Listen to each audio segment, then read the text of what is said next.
परम पूज्य व्यासी महाराज हमारे अंतर्राष्ट्रीय संत,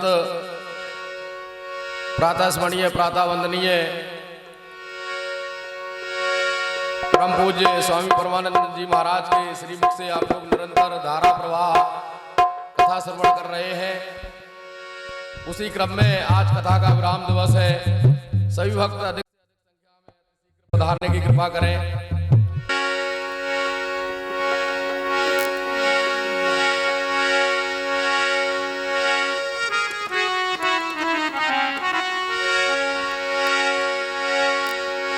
सच्चिदानंद रूपाय विश्वोत्पत्त्यादि हेतवे तापत्र विनाशाय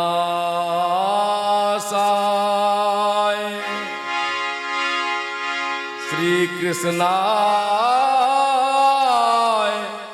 वयम्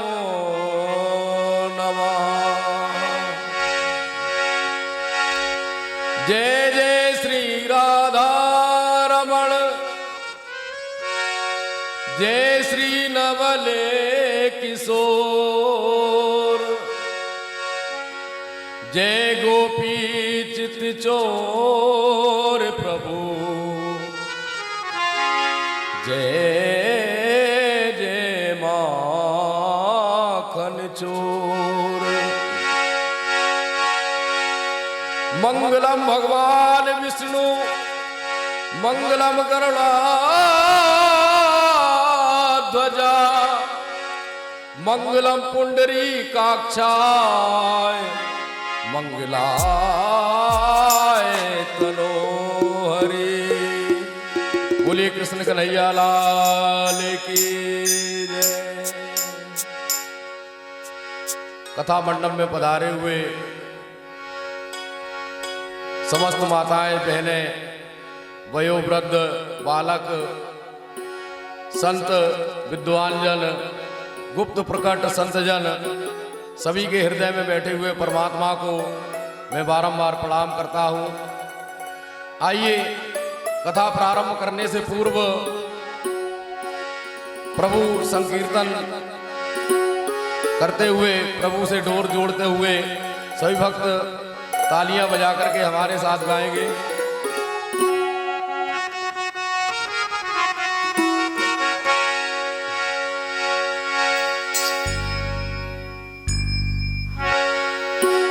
जय नंद लाला जय गोपाला,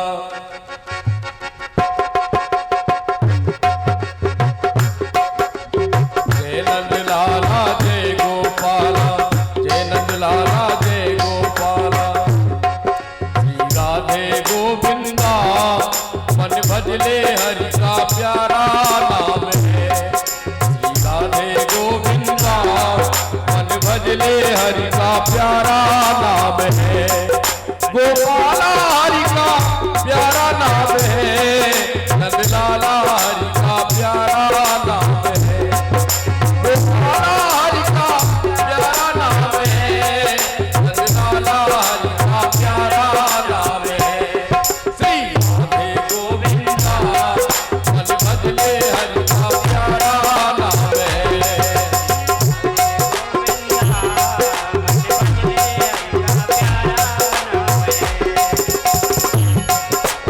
मोर मुकुट गले में जलमाला, केसर तिलक लगाए, केसर तिलक लगाए। मोर मुकुट गले में जलमाला, केसर तिलक लगाए, केसर तिलक लगाए। वृंदावन की कुंज गलिन में सबको नाच नचाए, हाँ सबको नाच नचाए। श्री राधे गोविंदा मन भजले हरि का प्यारा नाम है। श्री राधे गोविंदा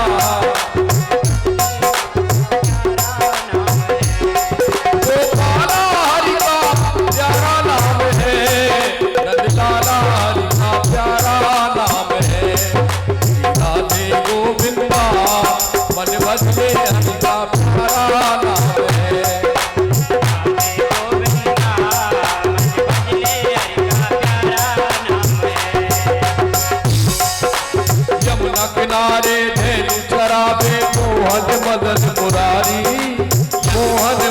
मुरारी, यमुना किनारे धेनु चरावे, मोहन मदन मुरारी, मोहन मदन मुरारी।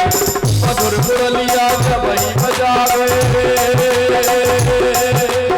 मधुर मुरलिया जबई बजावे, हर ले सुध बुध सारी, हाँ हर ले सुध बुध सारी। राधे गोविंदा मन बदले हरि का प्यारा नाम है, राधे गोविंदा मन बदले हरि का प्यारा नाम है। गोपाला हरि का प्यारा नाम है, नंदलाला हरि का प्यारा नाम है। गोपाला हरि का प्यारा नाम है, नंदलाला हरि का प्यारा नाम है। राधे गोविंदा बदले हरि का प्यारा नाम है, मन बदले हरि का प्यारा नाम है, मन बदले हरि का प्यारा नाम है। बोलिए कृष्ण कन्हैया लाल की जय। कल आपने परम पूज्य गुरु जी के द्वारा बड़ी सुंदर सी रास लीला के माध्यम से कथा के दर्शन किए थे।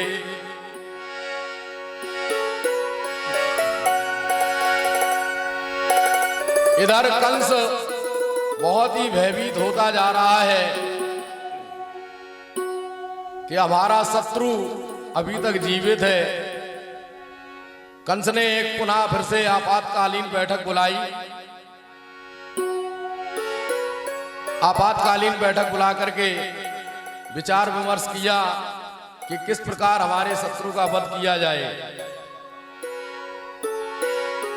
तो चाणूर जो कंस के समान ही बलवान था, उसने कहा कि महाराज क्यों ना हो मथुरा में एक मेला लगवाया जाए और नंद बाबा को सभी को निमंत्रण भेजा जाए, उस मेले में वो बुलाया जाए, आपका शत्रु भी आ जाएगा और यहीं जब आ जाए तो उसका वध कर देना।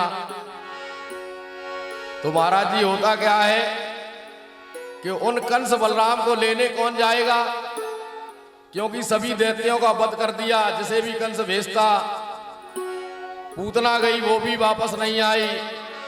अगासुर, बकासुर, सक्टासुर, जो भी कंस के सैनिक गए, जो भी कंस के राक्षस गए, सभी को भगवान कन्हैया ने मार दिया। कोई वापस ही नहीं आया, लौट के नहीं आया। तो उन्होंने कहा किसको भेजा जाए, तो कहा कि अक्रूर जी को भेजा जाए। रथ सजाया गया, अक्रूर जी से कहा गया कि जाओ तुम ही ये कार्य कर सकते हो, कंस और बलराम को लेकर के, कृष्ण और बलराम को लेकर के आओ।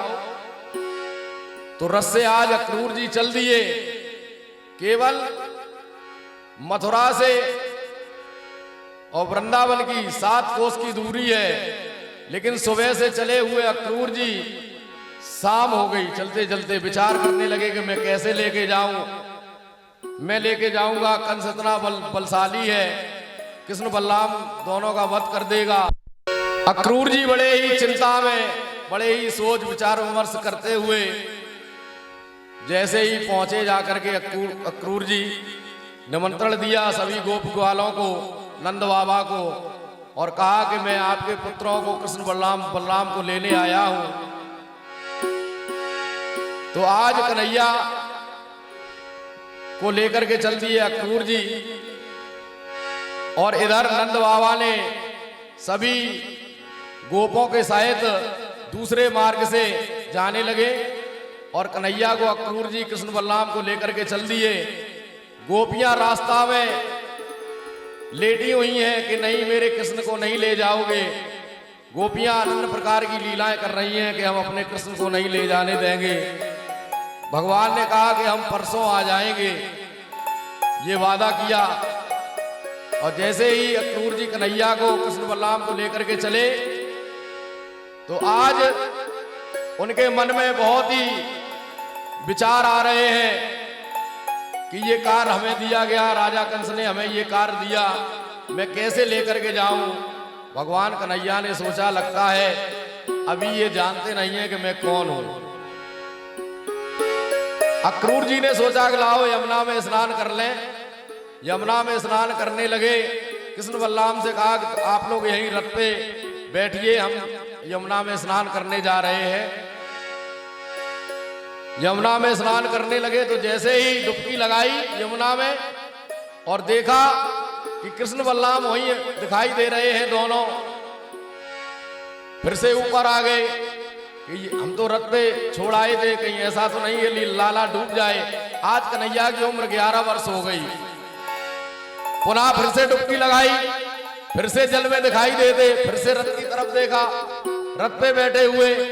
फिर से डुबकी लगाई तो बार बार ऐसे ही देखा। तो अक्रूर जी समझ गए कि हाँ, ये वास्तव में ये ब्रह्म है। उन्हें विश्वास हो गया कि अब कंस को बचाने वाला कोई नहीं है, कंस की मृत्यु अब निकट है, कंस को बचाने वाला कोई नहीं है, ये विश्वास हो गया। अब तो बड़े ही प्रसन्नता भाव से अक्रूर जी कृष्ण बलराम को लेकर के मथुरा में पहुंचे। तब तक इधर नंद बाबा भी सभी ग्वालों के सहित मथुरा में उपस्थित हो गए। बहुत बड़ी प्रदर्शनी मेला लगा हुआ है। कन्हैया ने कहा कि बाबा आपकी आज्ञा हो तो मैं मथुरा नगरी को घूम आऊं, हम देख आए जाकर के। तो नंद बाबा ने कहा कि नहीं, मैं तुम्हें नहीं भेजूंगा, मैं आपको नहीं भेज सकता। तो कन्हैया ने पुनः कहा, बलराम ने भी कहा कि नहीं बाबा, हम लोगों को मथुरा नगरी देखनी है, हमें घूमने जाना है। तो नंद बाबा ने कहा कि हम अकेला नहीं भेजेंगे। श्रीदामा मनसुखा सभी मित्र मंडली कन्हैया के साथ घूमने के लिए गई और मनसुखा को ठेकेदार बना दिया कि जो भी कार्य करना है इनसे पूछ के करना। यानी उस ग्रुप का ठेकेदार बना दिया। तो आज कन्हैया मथुरा नगरी में मथुरापुरी घूमने के लिए जैसे ही निकले, सबसे पहले यमुना किनारे गए तो देखा जा करके एक रजत, जिसे हम लोग धोबी कहते हैं, वो महाराज कंस के वस्त्रों को धोया करता था। वो उनके राज का धोबी था। तो जैसे ही देखा तो भगवान कृष्ण पहचान गए कि अरे ये तो वही रजत है त्रेता युग वाला।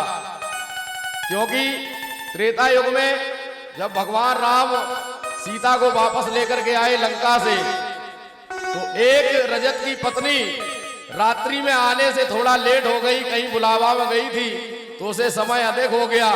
तो वो उसे मार रहा था, कह रहा था कि मैं राम नहीं हूं जो 14 वर्ष उनकी पत्नी लंका में रही फिर भी अपना लिया। उस समय भगवान राम अपना वेश बदल करके अपने राज्य में घूमा करते थे कि देखें हमारे प्रति कौन क्या कहता है। तो जब देखा तो भगवान राम ने कहा अभी तो मैं मर्यादा पुरुषोत्तम हूं, अभी तो मैं कुछ नहीं कर सकता। तो उसे पहचान गए, उससे कहा कि मामा जी प्रणाम, कि मुझे वस्त्र दे दो। क्योंकि लकुटिया पहनते थे, कमरिया लकुटिया हाथ में, और कमरिया ही धारण करते थे। तो जैसे ही उस रजत ने देखा तो वो कहने लगा अरे इनके तो 1 लाख का इनाम है, क्यों ना हम अपने राजा के शत्रुओं को मार करके मेरा नाम भी हो जाएगा और हमें इनाम भी मिलेगी। क्योंकि कंस ने इनाम भी रख दिया था कि जो भी मेरे शत्रुओं का वध करेगा मैं उसे 1 लाख रुपए का इनाम दूंगा, या ये मान लीजिए 1 लाख स्वर्ण असरपियों का इनाम दूंगा। तो उस रजत ने सोचा ये अच्छा मौका है। तो कन्हैया ने हाथ जोड़ के कहा कि मामा जी मुझे वस्त्र दे दो, मेरे पास वस्त्र नहीं है। तो उन्होंने कहा ये राजा कंस के वस्त्र हैं, तुम्हारे लिए नहीं। आ गए हमारे सामने तो गुस्से में उल्टा सीधा कहने लगा, गालियां देने लगा भगवान कृष्ण को। तो भगवान कन्हैया ने क्या किया, अपने चक्र सुदर्शन से उसका गला काट दिया, गर्दन काट दी, उसके वहीं प्राणांत हो गए। महाराज जी सभी ग्वाल वालों ने वस्त्र उठाए और वस्त्र पहनने लगे, क्योंकि पहली बार वस्त्र पहन रहे थे। अब जो वस्त्र ऊपर पहने जाते हैं वो तो नीचे पहन रहे हैं, जो नीचे पहने जाते हैं वो ऊपर पहन रहे हैं। भगवान कन्हैया इस प्रकार की लीला कर रहे हैं। आगे बढ़े जाकर के एक दर्जी मिला, तो दर्जी से कहा कि भैया ये हमारे लिए ये कपड़े नहीं आ रहे हैं सही से, इनकी फिटिंग कर दो, हमारे नाप के बना दो। उस दर्जी ने भगवान कृष्ण को पहचान लिया, क्योंकि त्रेता युग में जिस समय भगवान राम ने धनुष तोड़ा था तो उनके पास वस्त्र तो थे नहीं। 6 महीने वहीं पे रुके थे महाराज जी अयोध्या में ही, और वस्त्र उसी जो है दर्जी ने बना करके दिए थे। तो भगवान राम ने कहा था कि इनके आप कुछ ना कुछ मुद्राएं लीजिए, तो उन्होंने कहा कि हमारे यहाँ दामादों से कुछ लिया नहीं जाता। तब भगवान राम ने कहा था कि अभी तो मैं मर्यादा पुरुषोत्तम हूं, जब मैं द्वापर युग में आऊंगा तब मैं आपको अवश्य कुछ दूंगा। आज माली को भी, उस दर्जी को भी आशीर्वाद दिया और कहा कि कलयुग में जो भी आप वस्त्र सिलेंगे कपड़े से ज्यादा सिलाई मिलेगी। तो आज भी वृंदावन में आप जाइए, कुर्ते जो सिले जाते हैं उनकी सिलाई आज भी 12-12, 13-13, 1400 रुपए में महाराज जी कपड़े सिले जाते हैं। ये वरदान दिया। वस्त्र पहन करके बड़े सुंदर से परिधान धारण किए हैं भगवान कन्हैया और उनके साथी सभी ग्वालवाल। आगे बढ़े जाकर के मनसुखा कहने लगे कि कन्हैया अगर एक एक माला और हो जाती गले में तो बड़ा आनंद आता। तो आगे चले, एक सुदामा नाम का माली मिला, उस माली ने भगवान कन्हैया को माला पहनाई, उसे भी वरदान दिया, अपना धाम दिया। आगे बढ़े जाकर के ग्वालवाल कहने लगे महाराज जी अब बस एक कमी रह गई कृष्ण कन्हैया, केवल अपने माथे पे चंदन और होना चाहिए, क्योंकि आप ब्रज में जाइए तो किसी का माथा आपको सूना नहीं मिलेगा। यदि माथे मस्तक पर अगर चंदन नहीं है तो लोग कहते हैं कि चांडाल के दर्शन करा रहा है।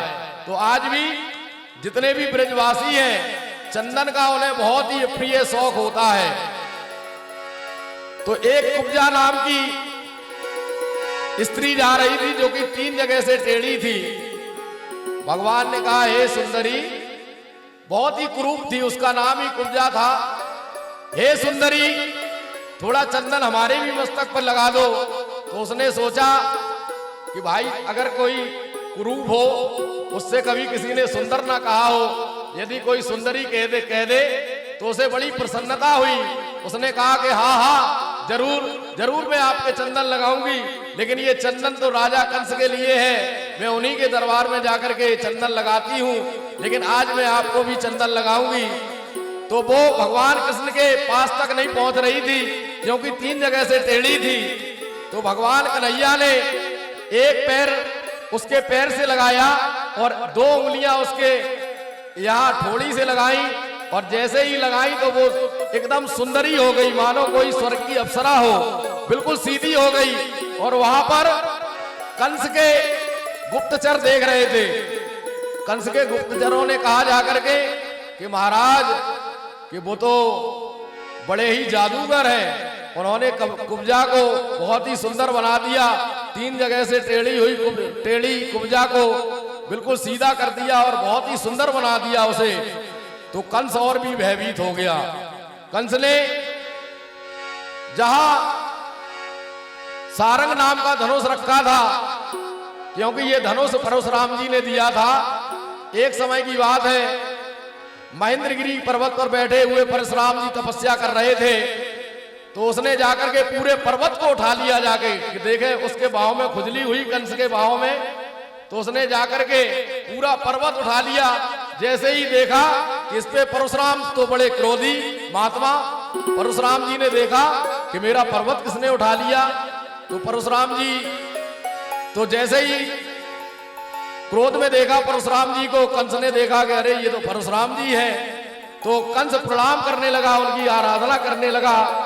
तो परशुराम जी प्रसन्न हुए और उसे एक धनुष दिया।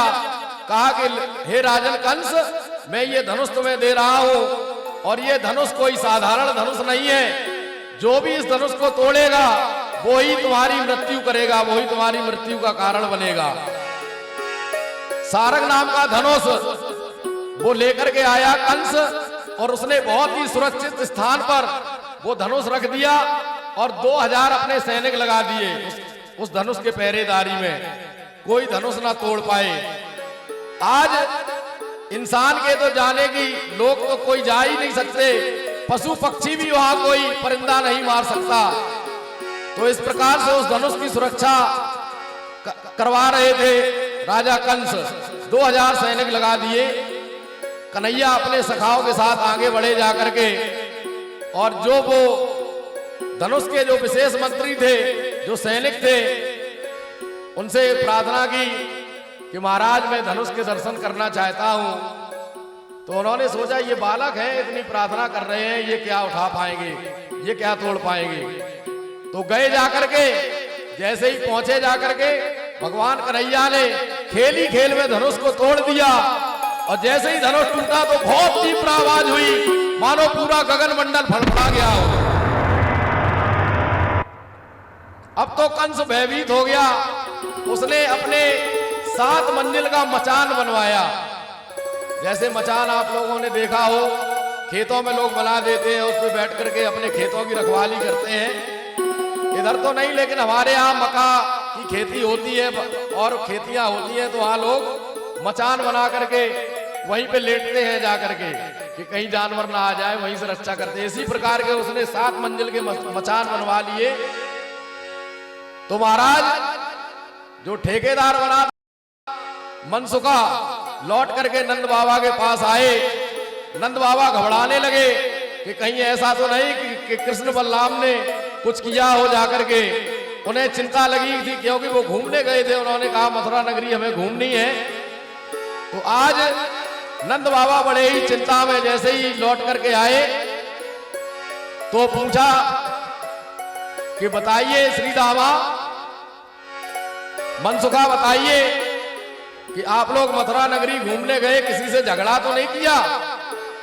तो मनसुखा कहने लगा महाराज, कन्हैया ने पहले रजत से कहा कि मुझे कपड़े दे दो, कपड़े दे दो, तो वो गाली देने लगा।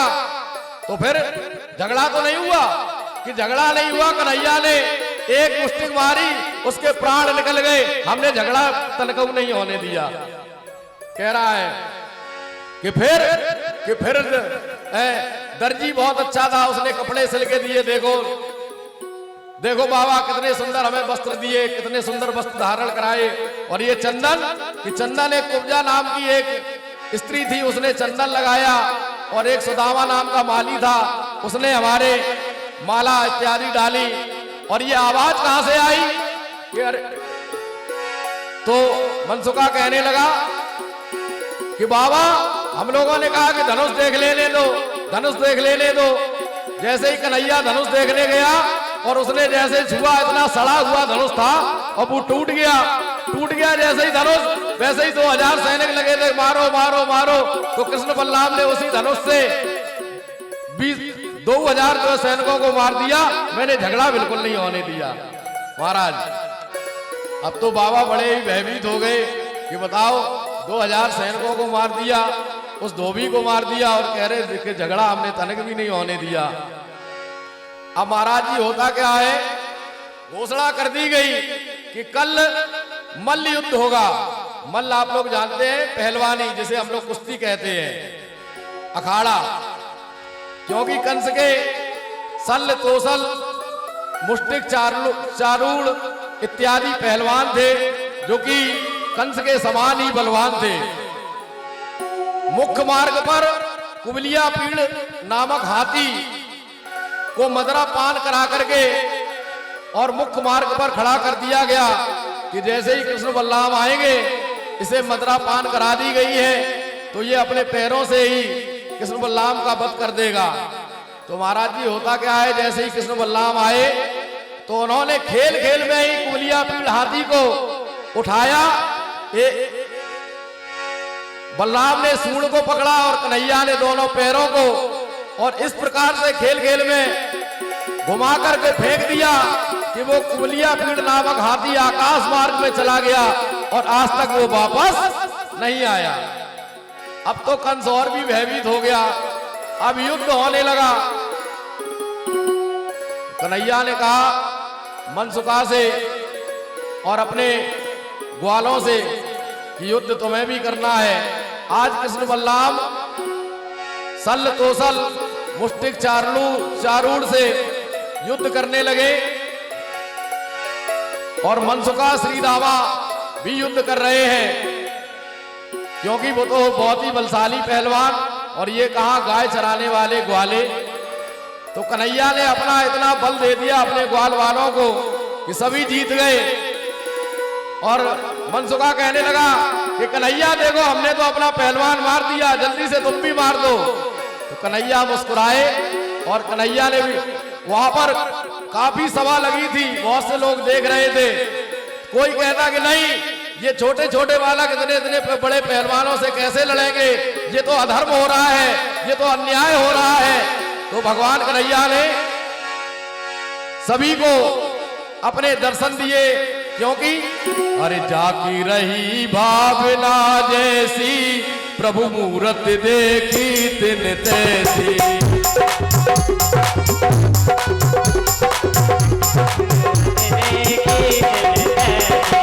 जाकी रही भावना जैसी, प्रभु मूरत देखी तिन तैसी। जाती रही भावना जैसी, प्रभु मूरत देखी। पहलवानों को भगवान कृष्ण पहलवान दिखाई देते, भक्तों को भगवान दिखाई देते, मतलब जिसके जैसे भाव भगवान कन्हैया उसी प्रकार से आज दिखाई दे रहे हैं। इधर सभी मल्लों को मार करके, पहलवानों को मार करके भगवान कृष्ण सीधे ही कंस के पास गए। साथ में मचान पर बैठा हुआ कंस, कोई पकड़ो कोई पकड़ो, मारो कृष्ण बलराम को मारो, चिल्ला रहा है, भयभीत हो रहा है। जाकर के भगवान कन्हैया ने उसके बालों को पकड़ करके और कंस का आज वध कर दिया। बोलो कंस बरैया भगवान की। हाँ, आज महाराज कंस का उद्धार भगवान कन्हैया ने किया। ये कंस क्या है? भगवान कन्हैया ने कंस तो मार दिया, लेकिन क्या कंस मर गया? आज भी हम लोगों के अंदर अहंकार रूपी जो कंस बैठा हुआ है, उस कंस को सभी को मारना है। क्योंकि लोग अपमान करने लगते हैं, थोड़ा सा ऐश्वर्य मिल जाए तो अपमान हो जाता है कि अब तो मेरे समान कोई नहीं है। थोड़ा सा रूप मिल जाए, कुछ भी मिल जाए, तो महाराज अपने अंदर बैठे हुए कंस को आप जब मारेंगे तभी आप भगवान की प्राप्ति कर सकेंगे। कंस का उद्धार करने के बाद कंस की दो पत्नियां अस्ति और प्राप्ति, जो कि जरासंध की पुत्रियां थीं, दोनों ही विधवा हो गई। जाकर के सीधे अपने पिता के पास, जरासंध के पास गई जाकर के और कहा कि कृष्ण ने मेरे पति का वध कर दिया है, मैं विधवा हो गई हूं। तो जरासंध को बड़ा क्रोध आया, उसने अपनी सेना को तैयार किया कृष्ण पे आक्रमण करने के लिए। बोलिए कृष्ण कन्हैया लाल की। जरासंध क्या है? जरासंध कहते हैं बुढ़ापे को, और ये सच्चा साथी होता है व्यक्ति का। क्योंकि बचपना आता है, पहले बाल अवस्था होती है, उसके बाद युवावस्था होती है, उसके बाद जो वृद्धावस्था होती है, उसके बाद कोई पन नहीं आता है। क्योंकि बुढ़ापा ही इंसान का, व्यक्ति का सच्चा साथी होता है। 50 वर्ष के बाद आपके कान के बाल सफेद हो जाएं, तो आपको बिल्कुल घर परिवार की मोह माया को छोड़ देना चाहिए। जो आपके पुत्र पुत्रियां हैं उन्हीं को मालकी दे देनी चाहिए। जो आपको मिल जाए उसी में संतुष्ट होना चाहिए, भगवान का भजन करना चाहिए। क्योंकि बताया गया है भगवान की भक्ति के बिना संसार में कुछ भी नहीं है। लोग कहते हैं महाराज हमें समय ही नहीं मिलता, हम कैसे भक्ति करें, हम कैसे पूजा करें। समय नहीं मिलता, खेती में, किसानी में, नौकरी में समय नहीं मिल पाता, तो महाराज जी जरूरी नहीं है कि आप धूप अगरबत्ती यज्ञ कराएं और तभी आपकी पूजा हो पाए, तभी भक्ति हो पाए। भक्ति क्या है सुनिएगा।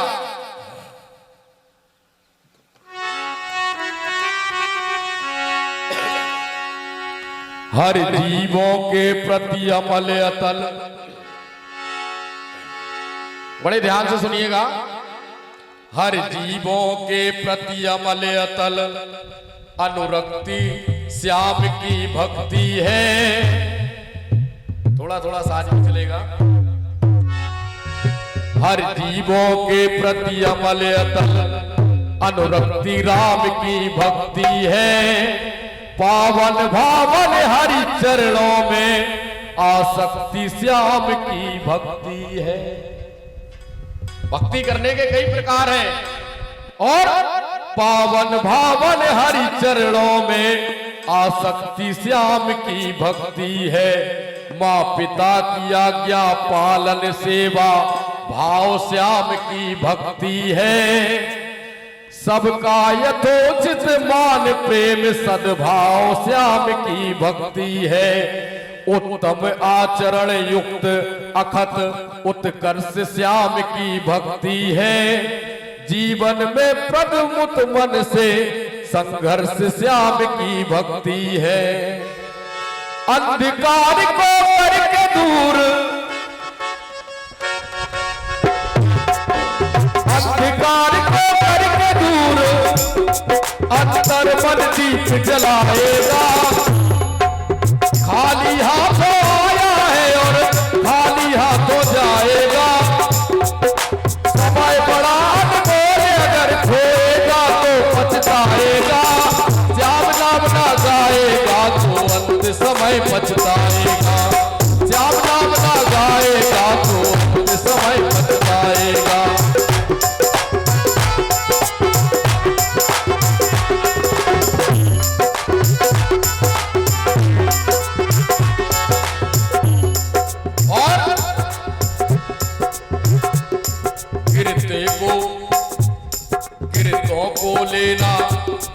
गिरतों को लेना हाथों से निज थाम। गिरतों को लेना हाथों से निज थाम राम की भक्ति है। गिरतों को लेना हाथों से निज थाम श्याम की भक्ति है। वन पीर लेना हर पीर देना आराम श्याम की भक्ति है। और वो ब्राह्मण अतिथियों का करना, वो अतिथि ब्राह्मण का करना सत्कार श्याम की भक्ति है। संवेदनशील हृदय से करना प्यार श्याम की भक्ति है। विषयों का करके चरण भव्य व्यवहार श्याम की भक्ति है। मानव तन से करना परोपकार, मानव तन से करना परोपकार श्याम की भक्ति है। करके अधर्म का त्याग श्रेष्ठ शुभ, करके अधर्म का त्याग श्रेष्ठ शुभ धर्म से प्रीत लगाएगा। करके मन को गंगा भाव की गंगा सदा नहाएगा। इस नश्वर देह नहीं से केवल ईश्वर से प्रेम लगाएगा। अरे श्याम नाम ना गाएगा तो अंत समय पछताएगा। श्याम नाम ना गाएगा तो अंत समय पछताएगा।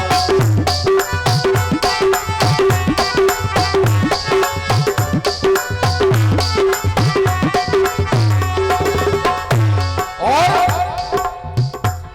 बल कर्म वीर, बल कर्म वीर कर्मठ करना सत्कर्म श्याम की भक्ति है। इंद्रियों को बस में करके करना धर्म श्याम की भक्ति है। अपने परिवार कुटुंब का करना भरण श्याम की भक्ति है। इस प्रकार से आप लोग भक्ति कर सकते हैं, सुनते जाइए। अपने कुटुंब परिवार का करना भरण श्याम की भक्ति है।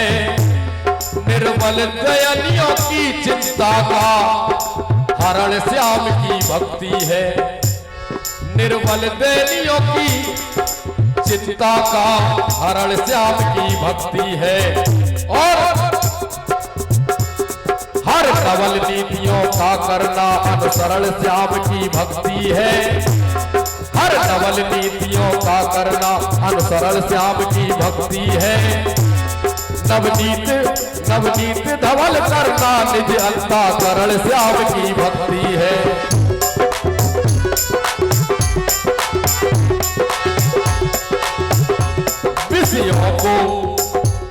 विषयों को जीत कर प्रीत सदा, कि विषयों को जीत कर प्रीत सदा श्रद्धा के गीत सुनाएगा।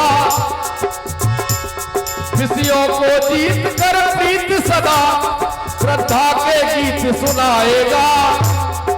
माता पिता ही ईश्वर है, उनके चरणों में शीश झुकाएगा। हर भूले भटके पथिकों को सच्चा सन्मार्ग दिखाएगा। श्याम नाम ना गाएगा तो अंत समय पछताएगा। श्याम नाम ना गाएगा तो अंत समय पछताएगा। श्याम नाम ना गाएगा तो अंत समय पछताएगा। जला में मुनि ये तन कराई, जला में मुनि, जला में मुनि यतन कराई। अंतराम कहे आवत नाहि। जन्म जन्म मुनि यतन कराई, अंत नाम कहे आवत नाही। लोग कहते हैं अभी तो हम युवा हैं, अभी तो हम जवान हैं, बुढ़ापा आएगा तब हम भक्ति करेंगे। भैया ये जवानी है, क्योंकि जब आप शुरुआत से ही प्रैक्टिस करेंगे तो शायद अंत समय में आपके मुख से भगवान का नाम निकल जाए। अगर नाम निकल जाएगा, क्योंकि ये चौपाई यहाँ पर बताती है, कोटि कोटि मुनि यतन कराई, अंत नाम कहीं आवत नाही। आइए हमारे परम पूज्य बाल व्यास जी महाराज यहाँ पर पधार रहे हैं और श्रीमद् भागवत की शिक्षा भी हमें यही दे रहे हैं, विद्यादान भी यही करा रहे हैं। और वैसे तो हम उम्र में इनसे बड़े हैं, क्योंकि ये हमारे सुखदेव जी हैं, इसलिए हमारे गुरुतुल्य, और हम इनके विद्यार्थी हैं, ये हमारे अध्यापक हैं, शिक्षार्थी हैं। यही हमें शिक्षा जो देते हैं वही हम आपको सुनाते हैं। बोलिए बाल व्यास जी महाराज।